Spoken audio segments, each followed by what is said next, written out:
गुरुचरित्रातील ही कथा ऐकताच अचानक होणारा मृत्यू टळतो आणि कितीही मोठी संकटे दूर पळतात. मनुष्याच्या भाग्यातील दारिद्र्य, साडेसाती, पनवती, मोठे पाप कायमचे पळून जाते.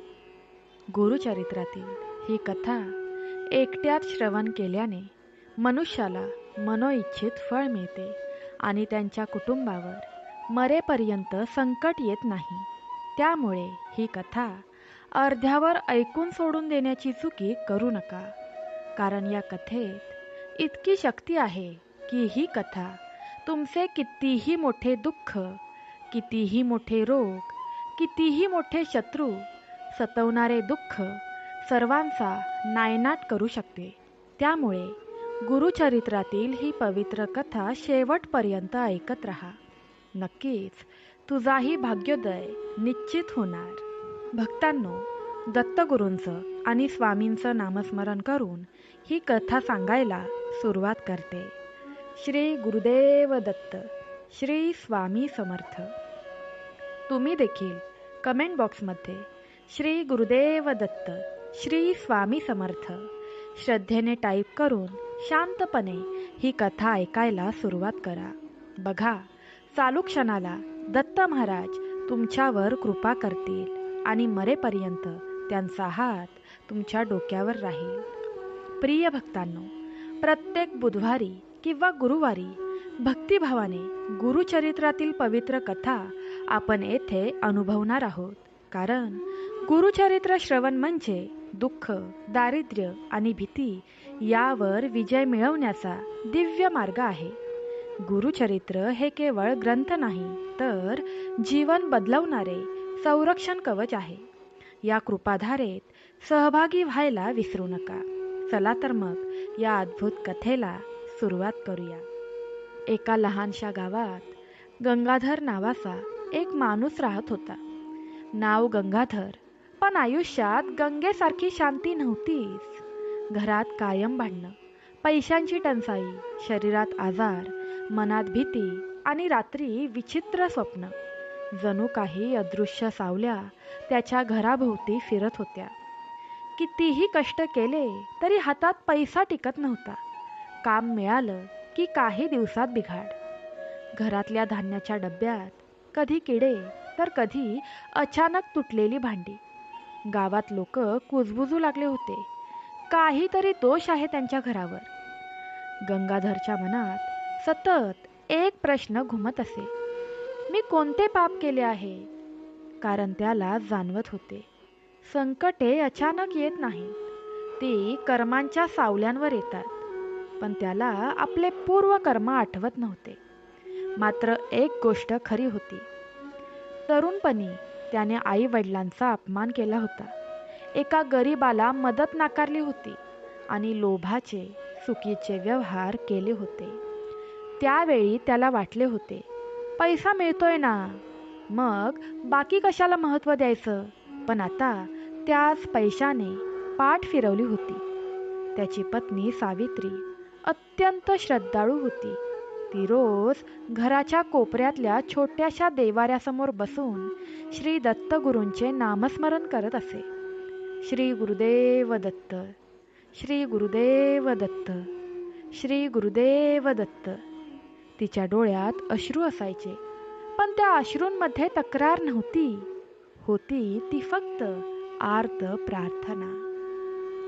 ती म्हणायची, गुरुदेव, आमची परीक्षा घ्या, पण आम्हाला सोडू नका. एके अमावस्येच्या रात्री गंगाधरला एक विचित्र स्वप्न पडले. त्याने पाहिले, तो एका अंधाऱ्या जंगलात हरवलेला आहे. आकाशात चंद्र नाही, दिशाही नाही. अचानक दूरवर एक मंद तेज दिसते. त्या तेजातून त्रिमुखी, शांत, करुणामय दृष्टी असलेले एक दिव्य पुरुष प्रकट होतात. त्यांच्या भोवती तेजाचा वलय. त्यांच्या नजरेत राग नव्हता, पण एक खोल प्रश्न होता. त्यांनी काहीच बोलले नाही, फक्त हात वर करून आशीर्वादाची मुद्रा दाखवली आणि त्या क्षणी गंगाधरच्या छातीत जणू काही जड दगड हलला. सकाळी उठल्यावर त्याला खूप वर्षांनी मनात थोडी शांती जाणवली. पण संकट थांबली नव्हती. त्याच दिवशी त्याचं काम पुन्हा बंद झालं. घरी परतताना त्याच्या मनात संताप उसळला. देव असता तर असं झालं असतं का? पण घरी आल्यावर त्याने पाहिलं, सावित्री गुरुचरित्राचे वाचन करत बसली आहे. तिच्या आवाजात एक विलक्षण स्थैर्य होतं. ती वाचत होती, गुरु हा जन्मोजन्मीच्या पापांचा नाश करणारा आहे. जो श्रद्धेने शरण येतो त्याला तो कधीही सोडत नाही. भक्तांनो, सहमत असाल तर कमेंट बॉक्समध्ये टाईप करा, हे देवा, माझे पाप, माझ्याकडून चुकून झालेले पाप नष्ट करा. भक्तांनो, गंगाधर दाराशी थांबला. त्या शब्दांनी त्याच्या मनात काहीतरी तुटलं. त्याला जाणवलं, मी कधीच शरण गेलोच नाही. मी फक्त देवाकडे मागत राहिलो. पण स्वतः बदलायचा प्रयत्न हा मी कधी केलाच नाही. त्या रात्री त्याने पहिल्यांदाच सावित्रीसोबत बसून नामस्मरण केले. सुरुवातीला मन भटकत होतं, पण हळूहळू श्री गुरुदेव दत्त, श्री गुरुदेव दत्त, श्री गुरुदेव दत्त हा उच्चार जणू श्वासात मिसळू लागला. घरात काहीच बदल झाला नव्हता, पण वातावरणात एक अदृश्य संरक्षण कवच निर्माण होत असल्याची जाणीव सावित्रीला झाली. तरीही परीक्षा संपली नव्हती. काही दिवसांनी गंगाधरला तीव्र ताप आला. वैद्याने सांगितले, हा साधा आजार नाही. रात्री त्याला पुन्हा स्वप्न पडले. यावेळी तो एका नदीकाठी उभा होता. पाणी प्रचंड वेगाने वाहत होतं. तो घाबरलेला आणि अचानक त्याच्या पाठीमागे तीच दिव्य उपस्थिती. त्या करुणामय स्वरात शब्द आले, कर्माची नदी पार करायची असेल तर पश्चाताप आणि सत्कर्म हीच नौका आहे. सकाळी त्याचा ताप कमी झाला, पण त्याच्या मनात एक नवा निर्धार जन्माला आला. मी बदलणार. माझ्या चुका मी स्वतः मान्य करणार. जिथे अन्याय केला गेला तिथे मी शक्य तितकी भरपाई करणार. त्या दिवसापासून त्याने लहान लहान बदल सुरू केले. एका वृद्धाला दररोज अन्न देणे, आईवडिलांच्या स्मृतीपुढे नतमस्तक होणे, कोणालाही फसवू नये असा प्रण करणे. सुरुवातीला काहीच फरक दिसत नव्हता, पण घरातील भांडणं कमी झाली. धान्याच्या डब्यातील किडे नाहीसे झाले. सावित्रीच्या चेहऱ्यावर हलकी स्मितरेषा दिसू लागली. एका संध्याकाळी गावात एक अनोळखी संन्यासी आले. त्यांची नजर विलक्षण होती.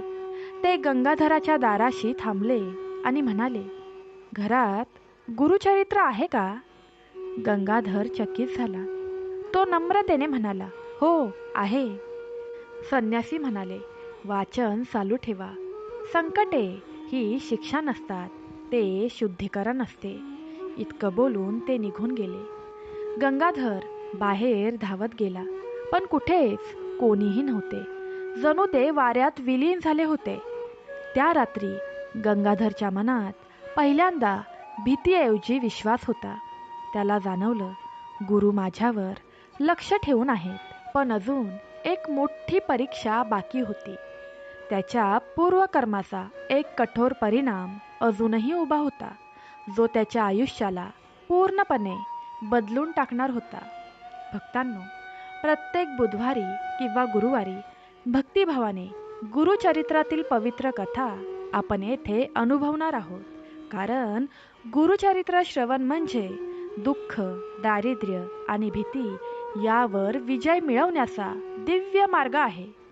गुरुचरित्र हे केवळ ग्रंथ नाही, तर जीवन बदलवणारे संरक्षण कवच आहे. या कृपाधारेत सहभागी व्हायला विसरू नका. या कथेत शेवटपर्यंत आमच्यासोबत राहा. बघा, तुमच्या कोणत्याच इच्छा अपूर्ण राहणार नाहीत. भक्तांनो, गंगाधराच्या आयुष्यात थोडासा बदल जाणवू लागला होता, पण वादळ अजूनही पूर्णपणे शांत झाले नव्हते. जणू आकाश निरभ्र व्हायच्या आधी काळे ढग शेवटचा जोर लावत होते. त्याने सत्कर्म सुरू केले, नम्रता स्वीकारली, नामस्मरण अंगीकारले. पण पूर्वकर्माचे एक कठोर बी अजूनही उगवायचे बाकी होते. एके दिवशी गावात एक वृद्ध मनुष्य आला. त्याच्या चेहऱ्यावर वेदना होत्या. तो थेट गंगाधराच्या घरासमोर थांबला. गंगाधरने त्याला ओळखले. हा तोच माणूस होता ज्याला वर्षांपूर्वी त्याने कर्जाच्या नावाखाली फसवले होते. त्यावेळी लोभाने त्याचे घर हिसकावून घेतले होते. वृद्धाची अवस्था पाहून गंगाधरच्या छातीत पश्चातापाचा जळजळता दाह उठला. वृद्धाने शांत पण ठाम आवाजात विचारले, तुला आठवतंय का माझं घर? हे शब्द जणू वज्राघात होते. सावित्री दारात उभी होती. गंगाधरच्या डोळ्यातून अश्रू ओघळू लागले. तो वृद्धाच्या पायाशी बसला आणि म्हणाला, मी पाप केलं, मला क्षमा करा. त्या क्षणी त्याला जाणवलं, संकट बाहेरून येत नव्हतीच, ती आतल्या अन्यायातून उभी राहिली होती. गावकऱ्यांसमोर त्याने जाहीर केलं, ज्याचं आहे ते त्यालाच मी आता परत देतो आहे. त्याने घराचे कागद परत केले. स्वतः छोट्या झोपडीत राहायला गेला. लोकांनी त्याला मूर्ख म्हटलं. काही जण हसले देखील. पण त्या रात्री त्याच्या मनात वर्षानुवर्षानंतर पहिल्यांदा गाढ शांतता उतरली. त्या रात्री पुन्हा स्वप्न आले. तोच दिव्य प्रकाश, त्रिमुखी दत्तात्रय मूर्ती त्याच्याकडे पाहत होती. यावेळी त्यांच्या नजरेत समाधान होते. एक करुण स्वर ऐकू आला, जिथे अन्यायाचा त्याग होतो तिथेच कृपेचा उदय होतो. पुढील काही दिवसात अद्भुत बदल घडू लागले. गंगाधरला गावातील मंदिरात लहानशी सेवा मिळाली. रोज दिवा लावण्याची. पैशात मोठा फायदा नव्हता, पण मनात समाधान होते. सावित्रीच्या चेहऱ्यावर तेज वाढत गेले. घरात पूर्वीसारखी भांडणं थांबली. जणू अदृश्य काळोख हलका होत होता. पण अचानक एक नवीन संकट उभं राहिलं. गावात अफवा पसरली, गंगाधरवर वाईट शक्ती आहे. काही लोक म्हणू लागले की त्याच्या घराजवळ रात्री सावल्या दिसतात. गंगाधरच्या मनात पुन्हा भीती डोकावली. सावित्री शांतपणे म्हणाली, भीती ही श्रद्धेची परीक्षा असते. त्या रात्री दोघांनी मिळून गुरुचरित्राचे अखंड वाचन सुरू केले. प्रत्येक अध्यायासोबत त्यांना जाणवत होतं, जणू घराभोवती प्रकाशाचे कवच तयार होत आहे. नामस्मरणाचा नाद भिंतीवर आदळून पुन्हा त्यांच्या हृदयात परतत होता. अचानक वाऱ्याचा प्रचंड झोत आला.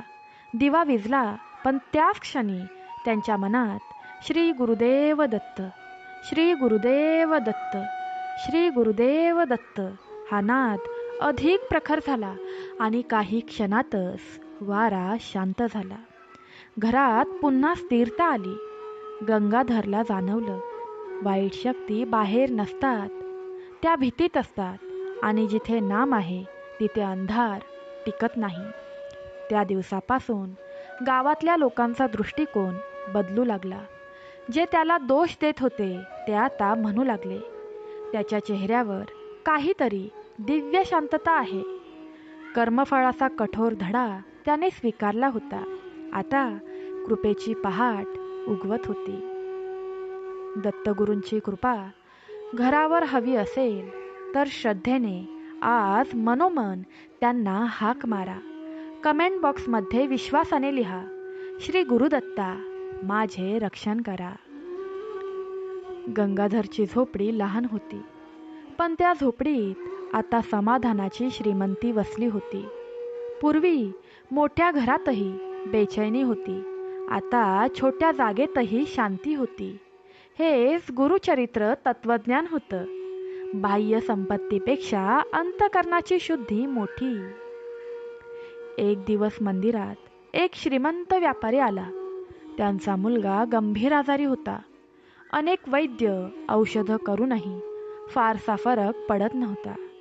व्यापाऱ्याच्या डोळ्यात हतबलता होती. मंदिरातील पुजाऱ्याने सांगितले, इथे एक माणूस आहे, जो श्रद्धेने गुरुचरित्र वाचतो त्याच्याकडून प्रार्थना करून घे. व्यापारी गंगाधरकडे आला. पूर्वीचा लोभी गंगाधर असता तर कदाचित मोबदला मागितला असता, पण आता तो बदलला होता. त्याने शांतपणे मुलाच्या नावाने गुरुचरित्राचा एक अध्याय वाचला आणि प्रार्थना केली. गुरुदेव, हा मुलगा निरपराध आहे.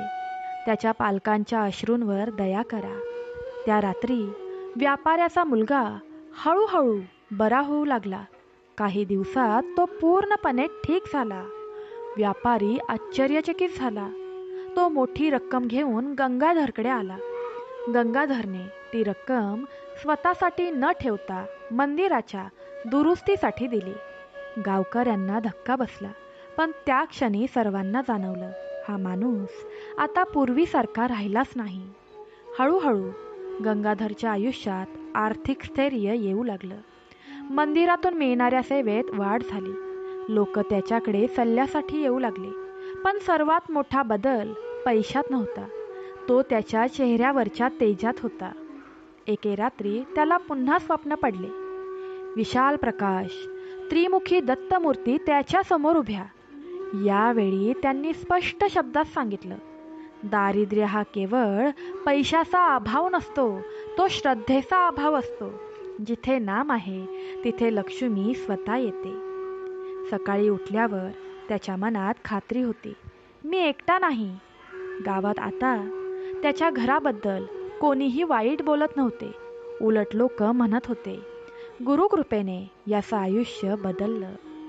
गंगाधरला समजलं, चांगल्या कर्माचे फळ उशिरा मिळाले तरी ते अचूक मिळते आणि वाईट कर्माचे फळ टाळता येत नाही, पण पश्चाताप आणि सत्कर्मांनी त्याची तीव्रता कमी करता येते.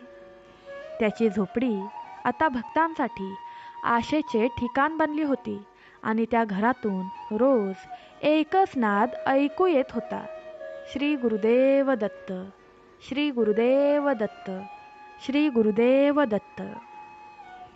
तुमच्या जीवनातील दारिद्र्य, रोग, अडथळे दूर व्हावेत असे वाटत असेल तर आज विश्वासाने दत्तगुरूंना हाक मारा. आजची कथा लाईक करून कमेंटमध्ये श्रद्धेने लिहा, दिगंबरा दिगंबरा श्रीपाद वल्लभ दिगंबरा. ही फक्त कमेंट नाही तर तुमच्याकडून होणारा पवित्र नामजप आहे. परमेश्वर कृपा कायम तुमच्यावर राहणार आहे. गंगाधरच्या आयुष्यात आता शांततेचा मंद सुगंध दरवळू लागला होता. दारिद्र्य पूर्णपणे गेले नव्हते, पण मनातील तगमग कमी झाली होती.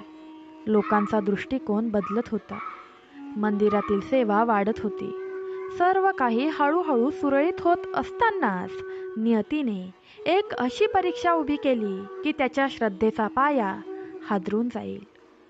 एके सकाळी सावित्रीला तीव्र वेदना सुरू झाल्या.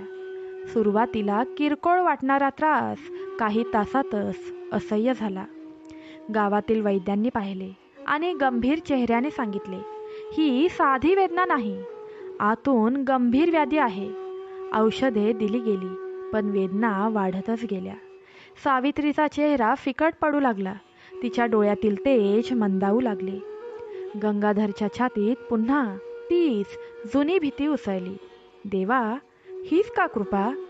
मी पश्चाताप केला, मी सत्कर्म केलं, मग ही शिक्षा का? मनात क्षणभर शंका आली, पण लगेच त्याला स्वप्नातले शब्द आठवले, परीक्षा ही शिक्षा नसते, ती शुद्धीकरण असते.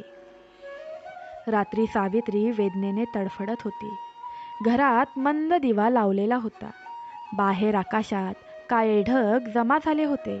विजांचा कडकडाट होत होता. जणू निसर्गही त्या वेदनेचा साक्षीदार होता. गंगाधर देव्हाऱ्यासमोर बसला होता.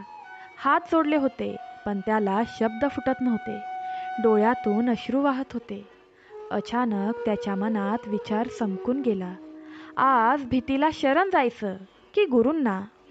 तो उठला, सावित्रीच्या शेजारी बसला, तिच्या कपाळावर हात ठेवला आणि त्याने शांतपणे नामस्मरण सुरू केलं, श्री गुरुदेव दत्त, श्री गुरुदेव दत्त, श्री गुरुदेव दत्त. सुरुवातीला आवाज थरथरत होता, पण हळूहळू तो स्थिर झाला. नामाचा नाद घरात घुमू लागला. विजांचा आवाज मंदावल्यासारखा वाटू लागला. अचानक सावित्रीने डोळे उघडले. वेदना अजूनही होत्या, पण तिच्या चेहऱ्यावर विलक्षण शांतता होती. ती हलक्या आवाजात म्हणाली, "मला भीती नाही. दत्तगुरू माझ्या सोबत आहेत." त्या रात्री गंगाधरला डोळा लागला आणि त्याला एक अद्भुत दर्शन झाले. विशाल अंधाराच्या मध्यभागी सावित्री पडलेली होती. तिच्या भोवती काळ्या सावल्या फिरत होत्या आणि त्या सावल्यांच्या पुढे तेजस्वी त्रिमुखी दत्तमूर्ती उभ्या होत्या. त्यांच्या हातातून प्रकाश किरण निघत होते आणि त्या सावल्या मागे सरकत होत्या.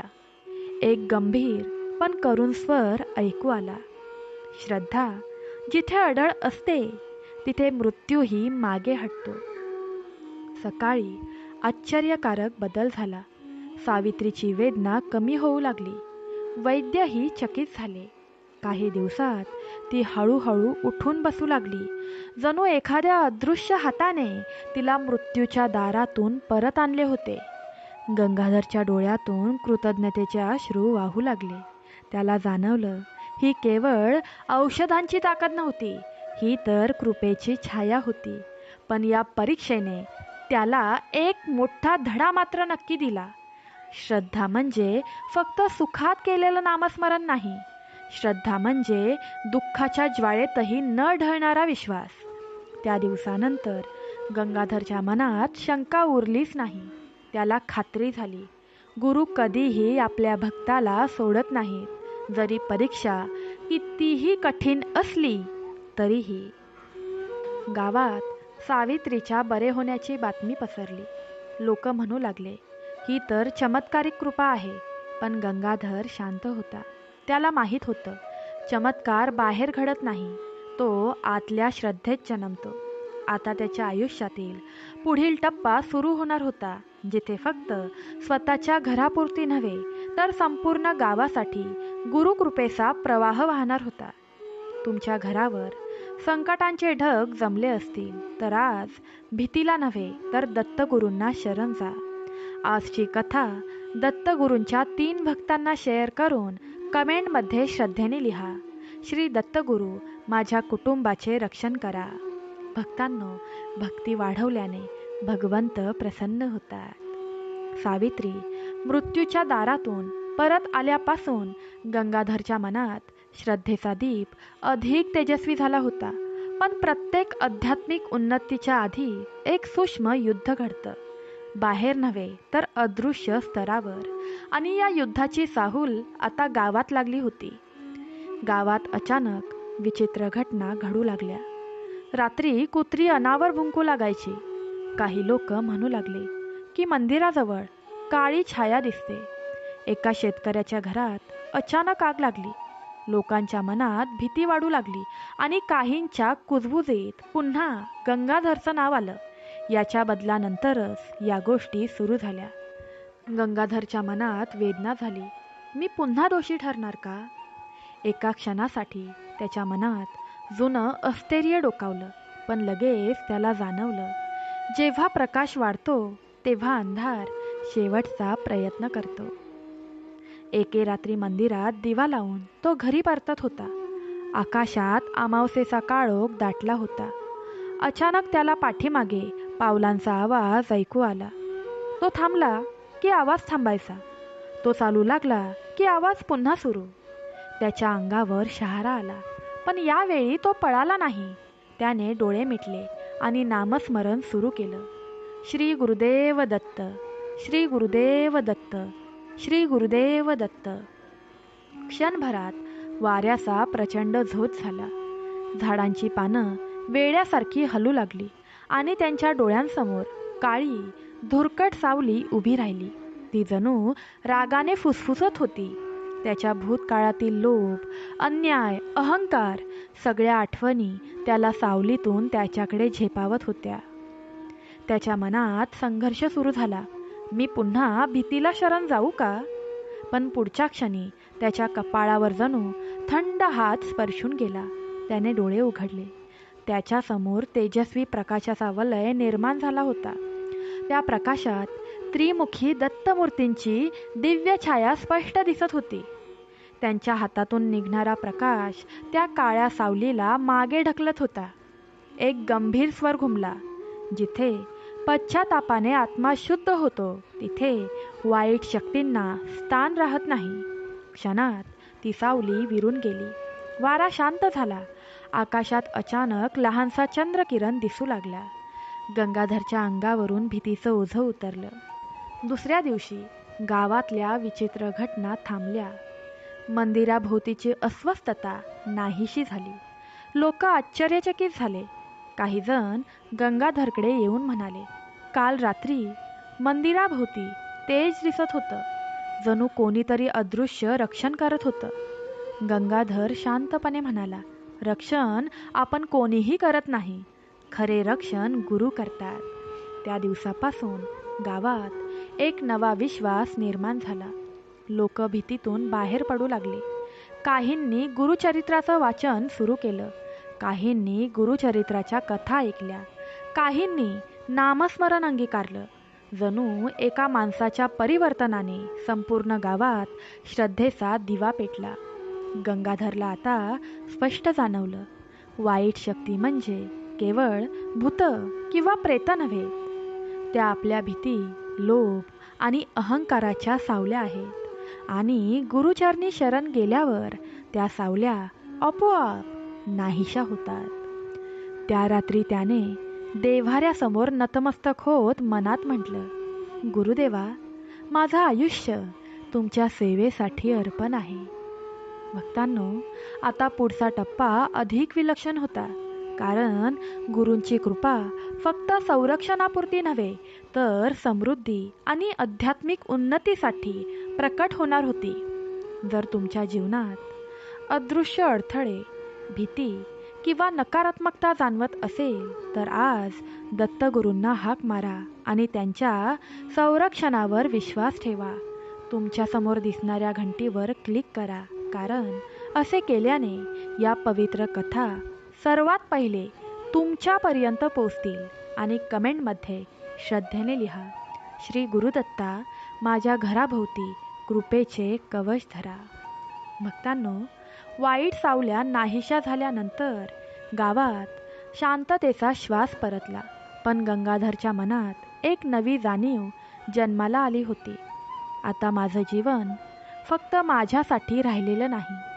त्याला जाणवत होतं की गुरु त्याच्याकडून काहीतरी मोठं कार्य करवून घेणार आहेत. पण ते काय हे त्याला उमगत नव्हतं. एके दिवशी पहाटेच्या वेळी तो मंदिरात बसून ध्यान करत होता. वातावरण पूर्ण शांत होतं. फक्त पक्ष्यांचा मंद किलबिलाट आणि धुपांचा सुगंध दरवळत होता. अचानक त्याच्या श्वासाची लय बदलली. मन अतिशय स्थिर झालं. जणू वेळ थांबला आणि त्या गाढ शांततेत त्याला एक स्पष्ट करुणामय स्वर ऐकू आला, गंगाधरा, श्रद्धा फक्त स्वतःसाठी ठेवू नको. जिथे दुःख आहे तिथे नामाने सर्व काही नष्ट होऊ शकतं. त्याने डोळे उघडले. समोर मंदिरातील दत्तमूर्ती पूर्वीसारख्याच होत्या. पण त्यांच्या डोळ्यात आज जणू अधिक जिवंत करुणा दिसत होती. त्याच्या अंगावर रोमांच उभे राहिले. त्या दिवसापासून त्याने ठरवलं, रोज संध्याकाळी गावकऱ्यांसाठी गुरुचरित्राचं सामूहिक वाचन करायचंच. सुरुवातीला 4-5 लोक आले. काही जिज्ञासेने, काही शंकेने. पण गंगाधर जेव्हा वाचत असे तेव्हा त्याच्या आवाजात अनुभवांची ताकद असायची. तो फक्त शब्द वाचत नव्हता, तो स्वतःच्या आयुष्यातील सत्य सांगत होता. कसं वाईट कर्मांचं फळ भोगावं लागतं, कसा पश्चातापाने मार्ग बदलला आणि कशी कृपेने सावल्या नाहीशा झाल्या. हळूहळू लोकांची संख्या वाढू लागली. एका विधवेने सांगितलं की तिच्या घरातील सततची भांडणं कायमची थांबली. एका तरुणाने सांगितलं की त्याला नोकरीची संधी मिळाली. लोक म्हणू लागले, या नामात काहीतरी आहे. पण गंगाधरला माहीत होतं, नामात काहीतरी नाही, सर्व काही आहे. एके रात्री सामूहिक वाचनानंतर एक वृद्ध संन्यासी तिथे आले. त्यांचा चेहरा तेजस्वी, पण डोळे अतिशय शांत. त्यांनी काही वेळ शांतपणे बसून नामस्मरण केलं. वाचन संपल्यानंतर ते गंगाधराजवळ आले आणि म्हणाले, तुला आठवतंय का जंगलातलं स्वप्न? गंगाधर स्तब्ध झाला. हे स्वप्न त्याने कोणालाही सांगितलं नव्हतं. संन्यासी हसले आणि म्हणाले, बाळा, गुरु मार्ग दाखवतात, पण चालायचं काम भक्ताचं असतं. तू चालायला सुरुवात केली आहेस. इतकं बोलून ते निघून गेले. लोकांनी बाहेर पाहिलं, पण ते कुठेच दिसत नव्हते. जणू ते वाऱ्यात विलीन झाले होते. त्या रात्री गंगाधरला स्पष्ट समजलं, गुरु प्रत्यक्ष येतात, पण ओळखण्याची दृष्टी हवी. आता त्याच्या घरात केवळ समाधान नव्हतं, एक दिव्य ऊर्जा होती. सावित्रीच्या चेहऱ्यावर मातृशक्तीचं तेज झळकत होतं. झोपडीभोवती जणू अदृश्य संरक्षण कवच कायमचं उभं राहिलं होतं. पण गुरूंचं मार्गदर्शन इथे थांबणारं नव्हतं. पुढे त्याला अशी सेवा मिळणार होती जी त्याच्या आयुष्याला पूर्णत्व देईल आणि गावालाही एक नवं आध्यात्मिक केंद्र मिळेल. गंगाधर आता फक्त एक भक्त नव्हता, तो गुरुकृपेचा वाहक बनत होता. गावात सामूहिक गुरुचरित्र वाचन सुरू झाल्यापासून वातावरणात सूक्ष्म बदल जाणवत होता. जिथे आधी कुजबूज, संशय आणि भीती होती, तिथे आता विश्वास, शांतता आणि एकमेकांना मदत करण्याची भावना निर्माण झाली होती. गंगाधर आणि सावित्रीची झोपडी आता केवळ झोपडी नव्हती, ती आशेचा दीप बनली होती. तरीही आर्थिक स्थिती पूर्णपणे सुधारलेली नव्हती. दिवस जात होते, सेवा चालू होत्या, पण हातात मोठी संपत्ती नव्हती. सावित्री कधी कधी म्हणायची, आपण समाधानी आहोत, पण गावातल्या अनेकांना अजूनही अन्न, औषधं, आधार हवा आहे. तिच्या शब्दात करुणा होती. एके दिवशी गावात प्रचंड दुष्काळाची चाहूल लागली. पावसाने पाठ फिरवली, शेतकऱ्यांची पिकं करपली, लोकांच्या चेहऱ्यावर पुन्हा काळजी उमटली. काहींनी म्हणायला सुरुवात केली, आता काय होणार? त्या रात्री गंगाधर देव्हाऱ्यासमोर बसला. त्याच्या मनात प्रश्न होता, गुरुदेव, इतक्या लोकांचा भार कसा उचलू? त्याने डोळे मिटले, नामस्मरण सुरू केलं आणि त्या शांत अवस्थेत त्याला एक विलक्षण अनुभूती झाली. जणू घरभर मंद सुवास पसरला. त्याने डोळे उघडले. देव्हाऱ्यातील दिव्याचा प्रकाश नेहमीपेक्षा अधिक तेजस्वी वाटत होता. सावित्रीने हळू आवाजात सांगितले, आज मला स्वप्नात एक तेजस्वी स्त्री दिसली. ती म्हणाली, जिथे गुरूंचं नाम असतं तिथे लक्ष्मी स्वतः येते. दुसऱ्या दिवशी अनपेक्षित घटना घडली. दूरच्या शहरातून एक व्यापारी गावात आला. त्याने ऐकलं होतं की इथे सामूहिक गुरुचरित्र वाचन चालतं आणि लोकांच्या आयुष्यात बदल घडतो. तो मंदिरात आला आणि शांतपणे वाचन ऐकत बसला. त्याच्या डोळ्यात पाणी आलं. वाचन संपल्यावर तो गंगाधर जवळ आला आणि म्हणाला, मी अनेक ठिकाणी फिरलो, पण अशी शांतता कधीच अनुभवली नाही. मला या गावासाठी काहीतरी करायचं आहे. त्याने गावासाठी विहीर बांधण्याची आणि मंदिराच्या परिसरात अन्नछत्र सुरू करण्याची जबाबदारी घेतली. गावकऱ्यांना विश्वास बसत नव्हता. काही दिवसात विहीर तयार झाली. पाण्याचा पहिला प्रवाह जमिनीवर आला तेव्हा लोकांच्या डोळ्यात आनंद अश्रू होते. जणू दुष्काळाच्या छातीतूनच कृपेचा झरा उगवला होता. अन्नछत्र सुरू झालं. दररोज अनेकांना अन्न मिळू लागलं आणि विशेष म्हणजे अन्न कधीच कमी पडत नव्हतं. कितीही लोक आले तरीही भांडे भरलेलेच दिसायचे. गावात चर्चा सुरू झाली, ही तर गुरुकृपेची लीला आहे. गंगाधर शांतपणे म्हणाला, जिथे लोभ संपतो तिथे लक्ष्मी स्थिरावते. त्याला आता स्पष्टपणे समजलं होतं, पूर्वी दारिद्र्य केवळ पैशांचं नव्हतं, ते मनाचं होतं. आज पैशांची श्रीमंती आली होती, पण त्याहून मोठी गोष्ट म्हणजे दानाची वृत्ती जन्माला आली होती. लक्ष्मी केवळ धन रूपाने नव्हे, तर समाधान, ऐक्य आणि विश्वास रूपाने गावात स्थिरावली होती. एके संध्याकाळी सूर्यास्ताच्या वेळी गंगाधर मंदिराच्या पायऱ्यांवर बसला होता. आकाश केशरी रंगात न्हालं होतं. त्याच्या मनात एक खोल कृतज्ञता उमटली. त्याने मनोमन म्हटलं, गुरुदेव, तुम्ही माझ्या दारिद्र्याचाच नाश केला नाही, तर तुम्ही माझ्या अहंकाराचा नाश केला. म्हणूनच लक्ष्मी आली. त्या क्षणी मंद वारा वाहिला. देव्हाऱ्यातील घंटा हलकीशी वाजली. जणू अदृश्य आशीर्वाद पुन्हा एकदा त्याच्या जीवनात उमटला. आता गावात केवळ जगणं नव्हतं, तिथे आध्यात्मिक समृद्धीचा प्रवाह वाहत होता. आणि गंगाधराला जाणवत होतं, पुढे अजून मोठी परीक्षा येणार आहे, जिथे श्रद्धेची पराकाष्ठा सिद्ध करावी लागेल. जर तुमच्या जीवनातील दारिद्र्य, अडथळे आणि कमतरता दूर व्हाव्यात असे वाटत असेल, तर आज दत्तगुरूंवर पूर्ण विश्वास ठेवा. आपलं हे पवित्र चॅनल सबस्क्राईब करा आणि कमेंटमध्ये श्रद्धेने लिहा, श्री गुरुदत्ता, माझ्या घरात समाधानाची लक्ष्मी नांदो. तर भक्तांनो, अशा प्रकारे गुरुचरित्रातील ही पवित्र, जीवनाला दिशा देणारी, श्रद्धा जागवणारी कथा इथे संपत आहे. पण खरं पाहता कथा संपत नाही, कारण गुरुकृपा कधीही संपत नाही. ती सतत वाहत राहते. फक्त आपले मन तिच्यासाठी खुले असले पाहिजे. या कथेतून आपण शिकलो की संकटे ही कधीच शेवट नसतात, ती नव्या आरंभाची दारं असतात. श्रद्धा, सेवा आणि नामस्मरण यांच्या पुढे दारिद्र्य, आजार, भीती, नकारात्मक शक्ती, चिंता काहीच टिकू शकत नाही. गुरूंच्या चरणी ठेवलेली प्रार्थना कधीही वाया जात नाही. उशीर होईल पण न्याय होतोच. प्रिय भक्तांनो, इथून पुढे प्रत्येक बुधवारी किंवा गुरुवारी सायंकाळच्या मंगळवेळेत भक्तिमय प्रहरात गुरुचरित्रातील अशाच पवित्र, चमत्कारमय आणि जीवन बदलवणाऱ्या कथा आपण येथे ऐकणार आहोत.